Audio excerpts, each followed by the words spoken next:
I fully support this bill, and almost 71 years after the Declaration of Human Rights, Article 25(1), which set out that everyone has the right to a standard of living adequate for health and well-being of himself, herself and of his or her family, including food, clothing, housing and medical care, and we're failing, Minister, utterly on all of those issues. But in relation to housing, this amendment is very minimal. It seeks that the state would recognise, can you imagine, we're simply asking the state to recognise the right of all citizens to adequate, appropriate, secure, safe and affordable housing, 71 years after the Declaration of Human Rights.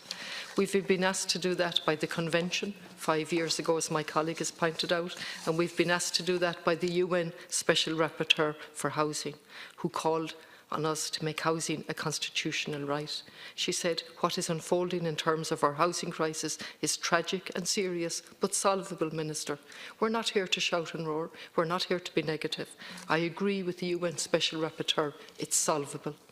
And the way to do that, Minister, is to look at what's happening.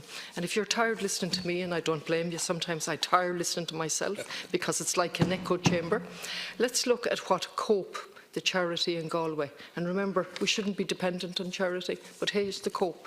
You know what COPE are asking all the candidates for the local elections? If elected, I pledge to ensure that Galway City Council meets its housing targets through the building of new social housing. And it goes on with 3 other pledges. And it bases that on a comprehensive document here. And you know what it tells us?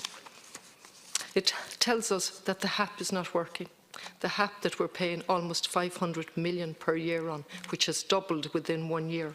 And it tells us the housing assistance payment does not produce any additional social housing stock and does not represent good value for money for the public purse in the long term. And it goes on to tell us that the housing and homeless crisis continues to increase unabated. Listen to that. Increase unabated despite the best efforts of all to impede the increasing number needing supports and so on. And then we look at DAFT, and you know, DAFT is a good name really when you think about it, because I don't know what word could apply to the housing crisis, and we have both parts of government, left and right, Fianna Fáil and Fine Gael. And I was about to criticise the minister's speech and wonder who wrote it. And I was going to invite that person, he or she, to Galway for a little tour. But then I heard the prepared speech from Fianna Fáil, and actually, years seems like a work of art. And DAFT tells us that we have the lowest number of properties available for rent. And they look at Galway, and Galway's rents are now 91% higher than when they bottomed out in 2012. Let's repeat the figure because it's important. 10,305 people homeless, including 3,821 children. And we are normalising that homelessness. I find that repulsive, unacceptable. And in Galway, 309 people are homeless. And the very same charity that's asking us to make pledges, and they're right, that very same charity have actually to rely on B&Bs to house our homeless and hotels. And within those B&Bs, can you imagine, those people are not allowed to visit each other in their rooms. And if they break the rules in a private B&B, they are told they'll have to self-finance for a number of days. Listen to this new language. And we're listening here to Fianna Fáil and Fine Gael telling us that rights shouldn't be placed in the Constitution. And we are placing charities in terrible positions where they have to fight for accommodation and introduce appalling rules.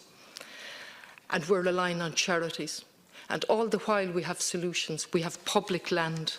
And on that public land we could build, Minister. And today, earlier on, I asked for Galway to be chosen in relation to climate change.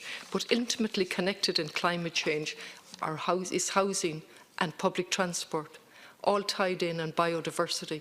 And we have lots of land in Galway.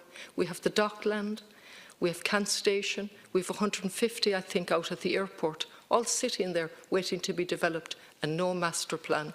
So I absolutely support this motion. It is the most basic requirement if we want to call ourselves a civilised society.